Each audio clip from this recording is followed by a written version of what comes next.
Ya, penyitaan yang tidak sah itu konsekuensinya adalah konsekuensi profesi, tidak berujung dia sebagai suatu tindak pidana, katakanlah. Maunya saya sih penyitaan yang tidak sah adalah pencurian, maunya saya adalah penahanan yang tidak sah adalah perampasan kemerdekaan, maunya saya. Jadi kalau ada alat bukti yang tadi diperoleh dengan cara yang melawan hukum, itu akan disampaikan. Bahkan keraguan aja tidak boleh. Ada dua alat bukti yang sah, tapi dia ragu, ya itu dia ragu kan gitu. Kalau hakim ragu ya harus bebaskan.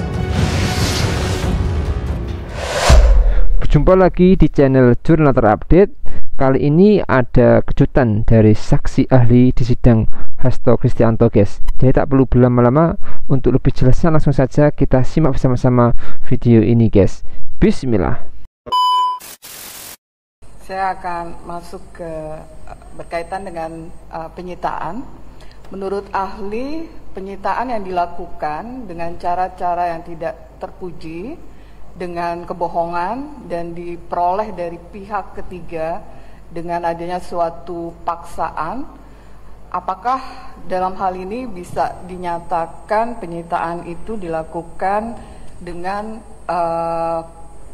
sebagai perbuatan melawan hukum dan dapat dinyatakan batal demi hukum. Kemudian pertanyaan selanjutnya, apakah barang bukti yang diperoleh secara tidak sah tersebut akan mempengaruhi proses hukum pidana secara keseluruhan dan merugikan hak-hak dari terdakwa? Iya, penyitaan yang tidak sah itu konsekuensinya adalah konsekuensi profesi, ya kan gitu ya, tidak berujung dia sebagai suatu tindak pidana, katakanlah begitu. Maunya saya sih penyitaan yang tidak sah adalah pencurian, maunya saya adalah penahanan yang tidak sah adalah perampasan kemerdekaan, maunya saya gitu ya. Tapi yang berbuat ini kan adalah institusi, sehingga tindakan itu dianggap sebagai suatu tindakan yang sifatnya unprofessional conduct, katakanlah begitu, tindakan yang tidak profesional. Nah, yang paling penting sebenarnya adalah ketika alat bukti itu diperoleh melalui proses penyitaan yang tidak profesional, maka dia tidak mempunyai nilai sebagai alat bukti. Itu salah satu konsekuensi dari kualifikasi bahwa alat bukti itu diperoleh dengan cara-cara yang tidak profesional, begitu. Tapi kalau dikatakan tadi, apakah satu perbuatan melawan hukum? Mungkin jadi itu sebagai satu perbuatan melawan hukum. Ada jurisprudensinya terkait dengan hal itu. Ketika penyitaan terhadap barang yang bukan menjadi barang bukti dianggap sebagai perbuatan melawan hukum, ada jurisprudensinya. Tetapi apakah dengan itu maka berpengaruh terhadap penggunaan alat bukti yang diperoleh dengan penyitaan yang tidak benar itu sebagai alat pembuktian dari suatu perkara pidana? Tentu, ya. Karena diperoleh secara tidak sah, diperoleh dengan cara-cara yang tidak profesional, itu menyebabkan dia tidak bisa digunakan sebagai alat bukti. Menurut saya begitu. Selanjutnya saya akan bertanya juga berkaitan dengan penyitaan, ya. Kalau tadi berkaitan dengan barang bukti yang diperoleh dari pihak ketiga, tapi ini adalah terhadap barang yang tidak ada kaitannya dengan pasal yang dapat dipersangkakan. Apakah ini juga dibenarkan secara hukum? Karena berdasarkan pasal 39 KUHP di sini ada pembatasan, dan lagi-lagi apakah memang konsekuensinya sama? Unprofessional conduct. Iya, barang yang bisa disita tentu yang diatur dalam pasal 39. Gitu. Barang bukti itu kan sebenarnya alat bukti juga, cuman disebut sebagai barang bukti saja. Ya, jadi dia berfungsi juga membuktikan juga. Tapi karena bentuknya barang, namanya disebut barang bukti. Ya, jadi kalau dia tidak terkait dengan perbuatan yang kemudian disangkakan atau didakwakan, ya tentu tidak bisa digunakan sebagai alat pembuktian. Begitu juga kalau ternyata barang itu bukanlah barang yang dapat disita sebagaimana dimaksud pasal 39, tentu juga tidak bisa atau tidak bisa digunakan sebagai alat pembuktian. Saya kira seperti itu. Pasal 183 KUHP menyatakan seorang hakim tidak boleh memutus bersalah seorang terdakwa kecuali jika hakim memperoleh keyakinan berdasarkan sekurang-kurangnya 2 alat bukti yang sah. Bisa ahli tolong jelaskan 2 alat bukti yang sah ini apakah maksudnya kategori alat bukti atau juga termasuk tata cara perolehan alat bukti? Ya, kata yang sah itu menunjukkan bahwa alat bukti itu diperoleh dengan tata cara yang diatur di dalam undang-undang. Ya kan? Ya. Kan bukan didasarkan pada 2 alat bukti. Hakim tidak boleh menjatuhkan pidana kepada seseorang kecuali apabila dengan sekurang-kurangnya 2 alat bukti. Tidak sampai situ, tapi 2 alat bukti yang sah.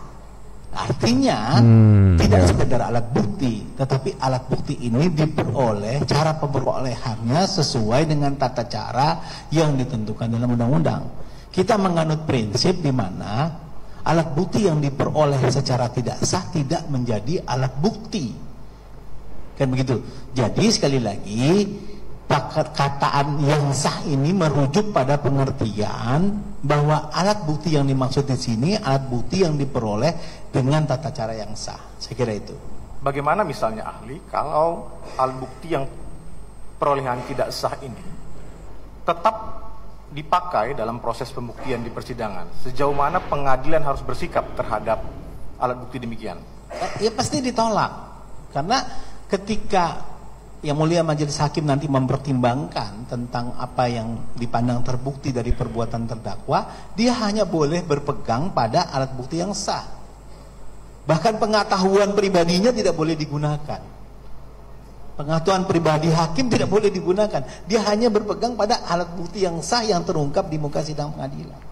Jadi kalau memang nyata-nyata diperoleh secara tidak sah, mesti nanti akan ditolak oleh Majelis Hakim sebagai alat pembuktian. Gitu. Pasti begitu. Bolehkah kemudian keyakinan, tadi kan keyakinan berdasarkan sekurang-kurangnya 2 alat bukti. Bolehkah misalnya pengadilan memutus berdasarkan keyakinannya saja?